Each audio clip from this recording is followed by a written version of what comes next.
내가 저지른 살인 때문에 다른 사람이 재판을 받는 것은 정말 흥미롭고 재밌습니다. 특히 내가 판결망치를 내려칠 때 그 쾌감은 말로 설명 못합니다. 우주정거장에서 사는 것은 생각보다 어렵지 않습니다. 단지 잘 때 밖에서 가끔가다 들려오는 노크 소리만 무시하면 됩니다. 집에 설치해둔 홈캠에서 움직임이 포착됐다고 알림이 왔습니다. 어서 집에 가서 그녀를 다시 지하실에 꽉 묶어놔야겠습니다. 웬 이상한 소리 때문에 깊은 잠에서 깨어났다. 그게 관에 흙이 덮이는 소리라는 것을 알아차리기까지 오랜 시간이 걸렸다. 우리는 정말 끝까지 노력했지만 결국 환자를 잃었습니다. 그녀는 분명히 2시간 전에 죽었는데 도대체 어디로 간 거지? 일가족이 살해된 집은 어쩔 수 없이 집값이 싸지기 마련입니다. 이것을 잘 이용하면 이사할 때 큰 돈을 아낄 수 있습니다. 제발 그러지 마 라고 소리쳤지만 경찰들은 나를 제압하고 내가 묶어둔 아이들을 풀어주었습니다. 곧 보름달이 뜨고 아이들이 변하면 그땐 경찰들이 날 이해해주겠죠? 나는 집중해서 범죄 현장을 살피고 범인을 찾을 수 있는 모든 단서들을 수집했습니다. 다행히도 다른 경찰팀이 도착하기 직전에 끝낼 수 있었습니다. 잠에서 깨어났을 때 처음 본 메모는 그들이 기억을 지우기 전에 도망쳐 였습니다. 잠에서 깨어났을 때 처음 본 메모는 그들이 기억을 지우기 전에 도망쳐 였습니다. 수술을 위한 마취로 정신이 몽롱해질 때쯤에 의사가 나에게 말했다. 죄송합니다. 저희 딸에게 반드시 심장이식이 필요합니다. 나를 혼자 두고 가지 마요 라고 아이가 외쳤지만 부모는 혼자 다는 연습을 해야 한다며 방을 나갔다. 걱정하지 마 아이야. 너는 혼자가 아니야. 라는 말소리와 함께 옷장이 열렸다. 밤새도록 작업하기에는 주변에서 소음과 신음소리가 너무 많이 들립니다. 역시 영안실은 부검하기에는 좋은 환경은 아니군요. 나는 새벽에 시끄럽게 짖는 개를 조용히 시키기 위해 방 밖으로 나왔다. 현관문이 활짝 열려 있었다. 경찰이 드디어 아내를 살해한 용의자에 대한 단서를 잡았다고 합니다. 지금이라도 다른 나라로 가는 것이 좋을까요? 심한 두통과 함께 깨어났을 때 나는 어둠밖에 보이지 않았다. 그리고 얼굴에 손을 가져가 눈가를 더듬었을 때 소리가 울리는 깊은 구멍 2개가 있음을 느껴 고통스러웠습니다. 맑은 햇빛과 공기는 너에게 위험할 수도 있단다. 내가 37살이 되었을 때 아버지는 경찰에게 체포되었고 처음으로 느끼는 맑은 햇빛과 공기는 정말 끝내줬다. 의사에게 정신분열증 약을 처방받은 이후 나를 괴롭히던 괴물들은 사라졌습니다. 하지만 내 가족과 애완동물까지 사라졌습니다. 스카이다이빙은 처음이라 불안했지만 강사를 믿고 뛰어내렸고 공중에서 나는 기분이 너무 좋다고 강사에게 소리쳤습니다. 그리고 강사는 내 마누라랑 자는 것도 그렇게 좋았니? 라는 말과 함께 위로 날아갔습니다. 남편의 자살을 암시하는 트윗을 올린 것은 큰 실수였습니다. 실수로 예정된 시간보다 빨리 올려버렸어요. 할로윈이라 그런지 아이들이 몇 번이나 찾아와서 문을 두드린다. 하지만 그렇다고 해서 친구를 들려주는 일은 없을 거란다. 아들은 어제 울면서 개를 묻어야 했습니다. 또 잘못하면 그때는 동생을 묻어야 할 겁니다. 아빠는 엄마가 저를 만나면 정말 기뻐할 거라고 말했습니다. 그 말은 기쁘지만 아빠가 내 목에 밧줄을 걸었을 때는 솔직히 겁이 났습니다. 남편과 합의 이혼하여 집, 자동차, 저금 등 모든 것의 절반을 얻었습니다. 하지만 딸의 절반이 소포로 배달되는 것은 바라지 않았습니다. 경찰이 남자친구에게 말을 걸었을 때 나는 다른 경찰관을 보며 그저 눈만 깜빡이고 있었습니다. 그 경찰이 모습을 알고 있었으면 좋을 텐데. 가면을 쓴 살인마가 전기톱에 시동을 거는 소리를 들으며 구석에 숨어 아버지에게 작별 문자를 보냈다. 띵! 하고 살인마의 뒷주머니에서 문자 수신음이 들렸다. 아이들이 노는 모습이 너무 보기 좋아서 잠시 차를 세우고 구경했습니다. 하지만 지하실에는 자리가 없어서 뭔가 하지는 않았습니다. 딸이 엄마 나는 2층에 있는 거울이 싫어요. 거기에 비치는 나는 전혀 나 같지가 않아요 라고 말했다. 2층에는 거울이 없는데. 침실문을 두드리는 소리를 듣고 문을 열었지만 거기에는 아무도 없었다. 잠시 후 들여보내줘서 고마워 라는 말이 등 뒤에서 들렸다. 그녀는 언제나 피겨스케이팅 선수들에게 시선을 고정하고 멍하니 그들의 연기를 바라보았다. 그들의 아래에서 얼어붙은 채로 그녀는 떨리는 마음으로 좁은 통로를 지나 확성기를 들고 참았던 눈물을 흘리며 말했다. 혹시 기내에 있는 손님 중 비행기를 조정할 수 있는 분 계십니까? 항상 조수석에서 잠을 자는 남자친구를 보며 미소를 지었다. 나는 그가 편히 잤으면 좋겠어서 안전벨트를 풀고 콘크리트 벽을 향해 달렸다. 아침을 먹으면서 인터넷을 켰습니다. 최근 검색어에는 아내가 검색한 것으로 보이는 문구가 보이더라고요. 독이 되는 음식, 들키지 않는 독이라고. 어느 종교에서는 지옥과 지구는 생각보다 많이 유사하다고 합니다. 다시 말해 이 영상을 보고 있는 당신이 현재 어디에 있는지 확실히 알 수 없다는 것입니다. 여러 사람의 시선을 느끼며 나는 스스로 유명인사가 된 듯한 착각에 빠졌습니다. 사실 눈을 모으는 취미를 가진 것은 얼마 안 됐지만 좋은 취미라고 생각합니다. 그만 울고 좀 더 거짓말을 해봐 피노키오. 땔감이 다 떨어진 지금 내가 할 수 있는 건 피노키오에게 거짓말을 시키는 것 뿐입니다. 불의 열기는 나에게 순수한 열정과 고통을 상기시키며 강렬하게 타오릅니다. 이것은 5m 떨어져 있는 나의 한 줄평인데 그 안에 있는 내 동생은 어떤지 궁금합니다. 딸의 곁에 있을 수는 없었지만 딸의 성장 과정은 자세히 볼 수 있었습니다. 10년 넘게 보내오는 납치범의 고문 영상을 통해서 나는 몇 주째 산타에게 내가 누구인지, 어디 사는지, 오늘은 무엇을 했는지 매일매일 편지를 보내고 있어요. 산타의 주소는 전에 백화점에서 만났을 때 받았어요. 제 친구는 창밖 무덤가에 수상한 촛불이 켜져 있는 것을 보고 무섭다고 내게 말했습니다. 나는 촛불보다 그 옆에 있는 꼬마가 더 신경 쓰이는데 왜 그 얘기는 안 할까요? 내 하루에서 가장 소중한 시간은 사랑하는 그녀가 집에 돌아오는 시간입니다. 언젠가는 이 구멍난 벽 너머로 제 마음을 전할 겁니다. 엄마에 대해 나쁜 혹이 있어서 엄마가 아픈 거래요. 그래서 내가 빼줬는데 왜 엄마가 일어나지 않는 거죠? 머리에 총을 겨누고 쐈지만 총알은 나가지 않았다. 이게 벌써 5번째이고 이제 내 차례이다. 내가 근무하는 영안실에서 시체 몇 구가 사라졌다. CCTV를 확인해 보니 누가 가져간 게 아니라 탈출한 것이었다. 치료를 받아도 아내의 목욕병은 갈수록 심해졌고 그날 밤은 집 밖으로 나가 인적 없는 산까지 올라갔다. 내가 아내를 쫓아갔을 때 아내는 나에게 총을 겨눴고 그제야 아내의 목욕병에 걸린 적이 없다는 것을 알았습니다.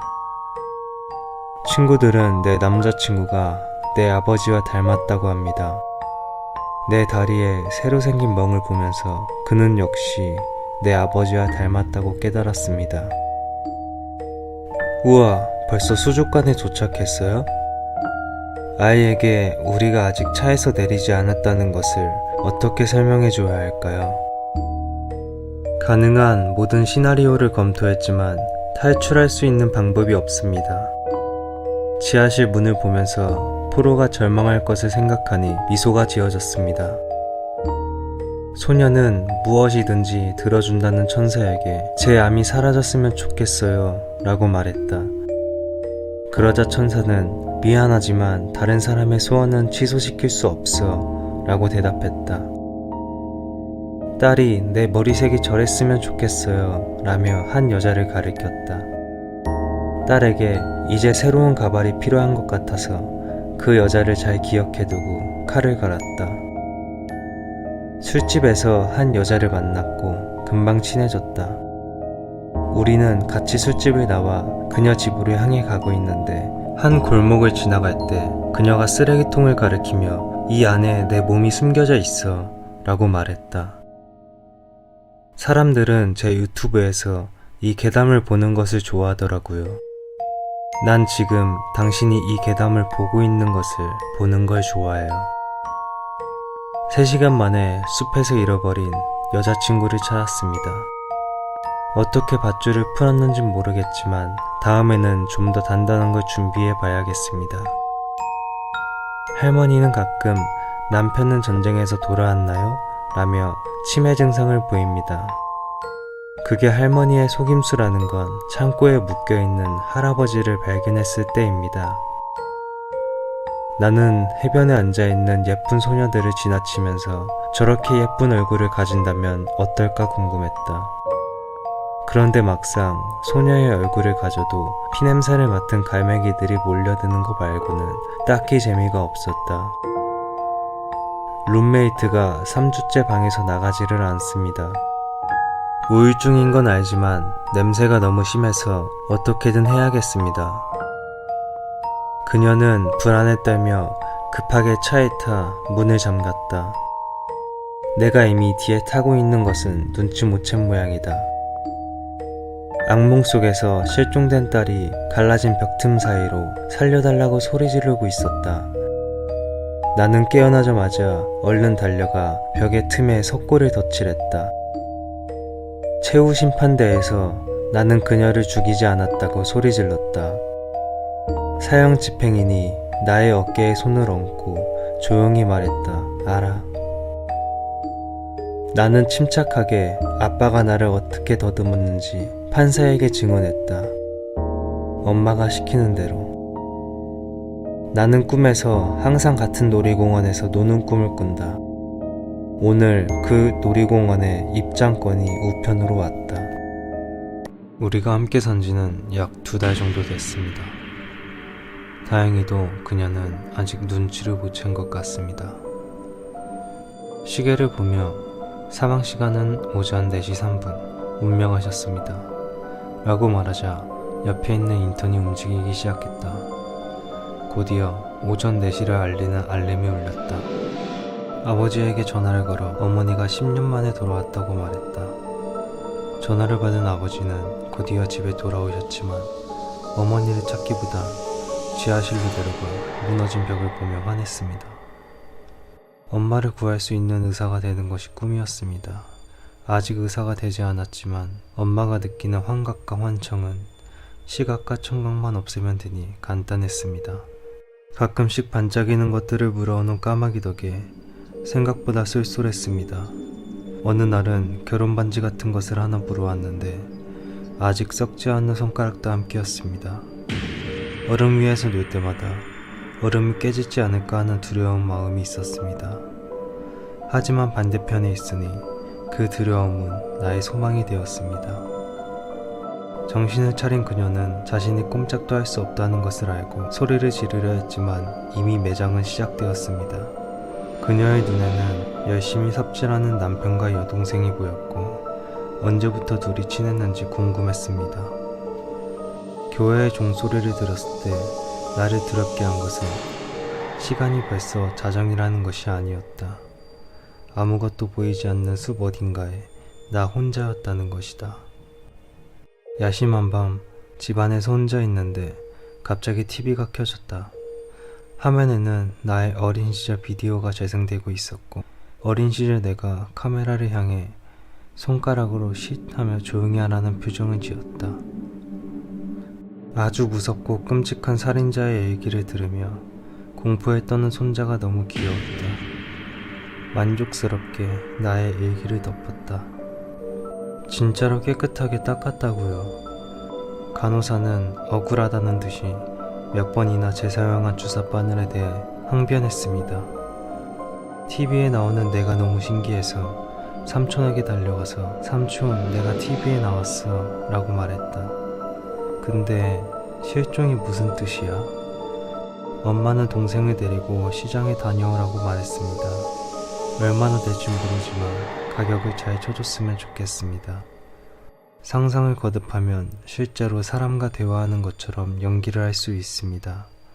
다만 그 후에도 목소리가 계속 들려온다는 것입니다. 차가운 물에 몸을 담그며 크게 심호흡했습니다. 내 발목을 당기는 무언가가 놔주지 않는 이상 이것이 내 마지막 숨일 것입니다. 혼자 야구를 연습하고 있는 소녀에게 차에 사탕이 있는데 아저씨 따라올래? 라고 말했다. 밝게 웃으며 나에게 마구잡이로 야구 방망이를 휘두르는 소녀를 보며 내가 사냥감이라는 것을 깨달았습니다. 나는 교통사고로 기억을 잃은 후 처음으로 남편이라는 사람의 집으로 갔지만 그는 너무 이기적인 사람으로 보였습니다. 어떻게 집에 내 사진이 하나도 없을 수 있지?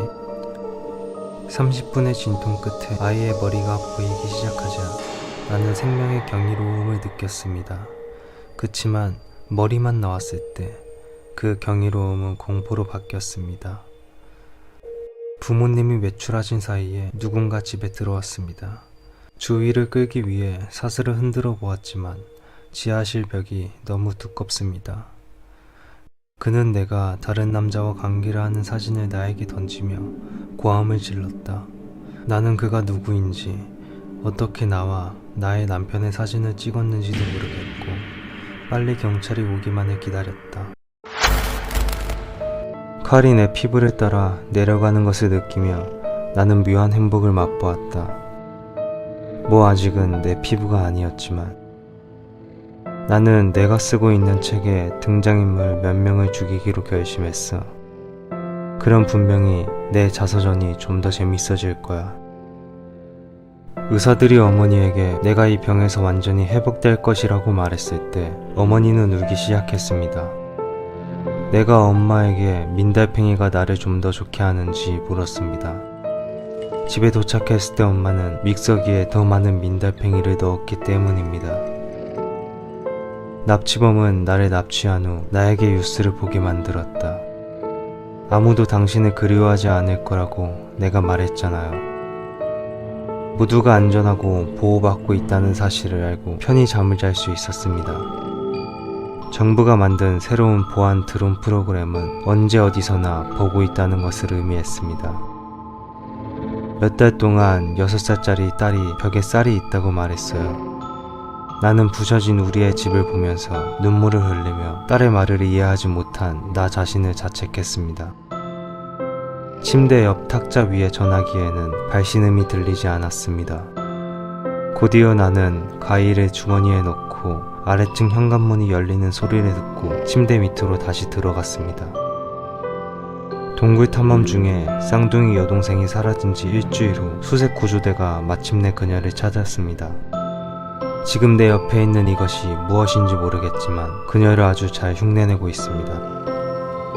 나는 농담으로 친구에게 장난감 전화기로 이미의 번호를 눌러 상상의 친구에게 전화를 걸어야 한다면서 전화 거는 척을 했다. 그렇게 한 지 1초 뒤에 내 전화가 울리기 시작했다. 왜 전화했어? 내 가설이 많은 사람들에 의해 기각된 후 나는 지하실로 다시 내려갔습니다. 실험 대상은 지하실에 많으니까 몇 가지 실험을 좀 더 해본다면 이를 증명할 수 있습니다. 나는 꿈을 꾸고 있다는 것을 깨달았을 때 즉시 잠에서 깨어났습니다. 진짜 악몽은 내 머리가 내 앞 유리를 통과했을 때부터 시작되었습니다. 할아버지는 숲속에 있는 우물에 유령이 나온다며 항상 접근하지 말라고 경고하였습니다.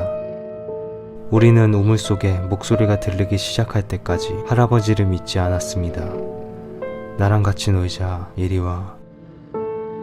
진찰을 하면서 이상한 환자를 많이 접하는데 이런 환자는 처음 봅니다. 청진기를 가슴에 몇 번이나 갖다 대봐도 계속 비명소리만 들립니다. 구명정이 물을 새는 순간 안개 속에서 다가오는 대형선의 모습을 보고 안도했습니다. 그 대형선은 곧이어 입을 벌렸습니다. 나는 울음소리의 근원지를 찾아 어두운 방으로 들어갔다. 문이 쾅 닫히고 나서 누군가가 스피커에 불빛을 비췄습니다. 감성적으로나 육체적으로 나를 진정으로 해코지할 수 있는 사람은 세상에 다 한 명뿐입니다. 그래서 항상 거울을 볼 때마다 기분이 좋지 않습니다. 엄마는 어린 아들이 울기 시작하는 것을 보고 달려갔습니다. 더 크게 로건, 그녀는 SNS를 키며 시청자들이 우리가 힘들다는 것을 알 수 있도록 더 크게 울어. 나는 건방증이 있는 새 룸메이트에게 새 주소로 다시 한번 문자를 보내며 한숨을 쉬었습니다. 곧이어 바로 룸메이트가 도착했고 동시에 메시지는 읽음 처리가 됐습니다. 방을 청소하다가 거울에 비친 내 모습을 보고 깜짝 놀랐다. 우리 집의 거울은 화장실밖에 없다는 사실을 알았을 때 내 마음은 가라앉았습니다. 오늘 아침 출근하려고 집을 나섰는데 뭔가 두고 온 것 같은 느낌이 들었습니다. 걸어가다가 창문을 보니 불길한 표정으로 나를 쳐다보고 있는 내 모습이 보였다.